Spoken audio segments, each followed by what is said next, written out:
Have you ever asked yourself whether hell exists or is just an imagination? I think my life has been in hell all along.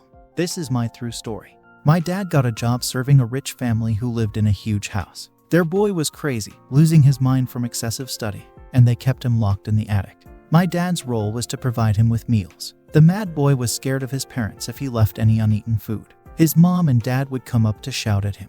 Thus, he always made my dad eat his remaining food. The mad boy would slobber all over his meal, and my dad had to eat the remnants mixed with spit and leftover. It was really gross. But if my dad ever said no, the mad boy would threaten him with a hammer. One day, the mad boy fell ill and vomited everything he'd eaten. There was a hot pool of sick on the attic floor. Fearing his parents' wrath, he told my dad to eat the vomit. Naturally, my dad declined. Out of nowhere, the mad boy lost his temper, jumped on him, and started hitting him. My dad tried to flee, but the crazy boy was pinning him down, and he couldn't get away. At that moment, my dad spotted the hammer on the floor. He seized the chance and grabbed it.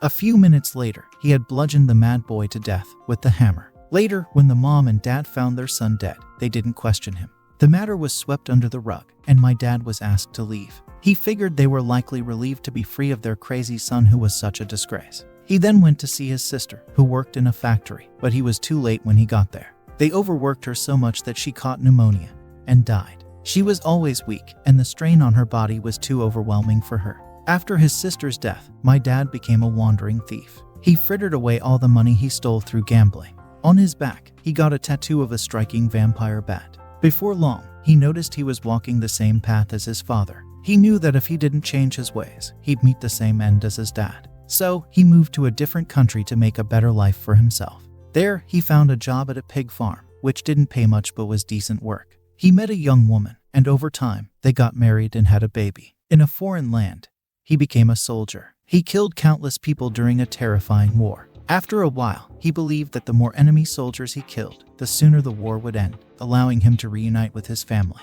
When the war finally ended, he came home only to find that his baby had been killed in a bombing raid and his wife had lost her sanity. He had no choice but to abandon her and leave the country. Every time my dad spoke about this time in his life, he would repeat the same sentiment. This world is a hell. His journey eventually brought him back to his hometown.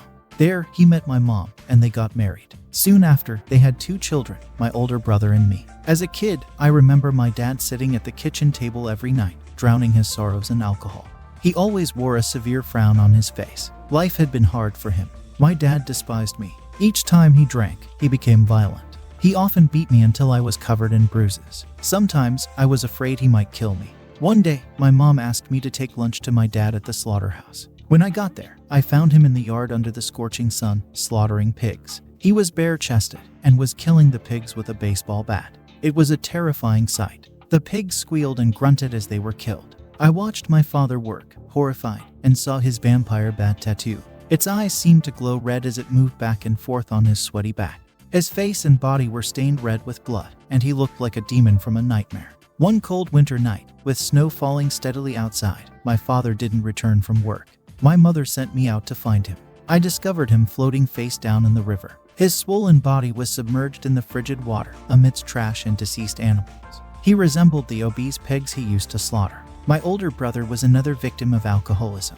He would sit at the kitchen table, drowning himself in liquor, mirroring our father's past behavior. He turned into an aggressive and cruel beast. Whenever he was drunk, he would pick fights with anyone unlucky enough to be in his way. He had a large dragon tattooed on his back. He was ruthless, beating people until they lost consciousness. Everyone in town feared him, and he accumulated many adversaries. Night after night, his violent tendencies escalated, and he brawled like a man possessed. Once, I was with him at a local bar when a skirmish broke out. Seeing my brother battering a man mercilessly with his bare hands, he reminded me of my father. It repulsed me. On a dark winter night, amid falling snow, he was discovered by the river, sprawled in the snow. One of his foes had finally exacted revenge and nearly beat him to death. His skull was cracked open, and he lay in a pool of blood, reminiscent of our grandfather's fate years ago. He hovered on the brink of death, his red blood staining the fresh white snow. An ambulance whisked him to the hospital, where surgeons operated on him and saved his life. They had to cut open his skull and perform emergency brain surgery. When I saw him in the hospital, he was barely recognizable. His head was wrapped in bandages, his face was terribly swollen and distorted, and tubes were inserted into his nose. He was in a terrible state. The doctors reported that he was paralyzed from the neck down and had significant brain damage. He would never lead a normal life again and would need constant care. His future was destined to be in a hospital or mental institution. As I sat beside his bed, watching his unconscious form, I reminisced about our childhood. Whenever our father beat me, my brother would always intervene. He tried to shield me, and as a result, our father often beat him instead. I was too frail. All I could do was witness his torment. My brother was really good to me when we were kids. Even when local bullies targeted me, he would step in and attempt to rescue me. He always ended up being the one who got hurt instead. I couldn't help but wonder why he had transformed so drastically. What led him to evolve from a caring child to the violent and aggressive brute he had become? Suddenly, my brother woke up from his coma. His eyes slowly opened, and he turned towards me. His eyes seemed empty. I could tell he didn't recognize me. "Where am I? He asked in a feeble voice. Is this hell?" Tears rolled down my cheeks. I gently patted his hand. "Yes," I responded. "This is hell." Hope you at least enjoyed the story. Please like and subscribe. Also, hit the bell icon to let you know when a new story is posted. Let me know in the comment what you feel I must improve on. I really like learning and being corrected. Bye, see you tomorrow.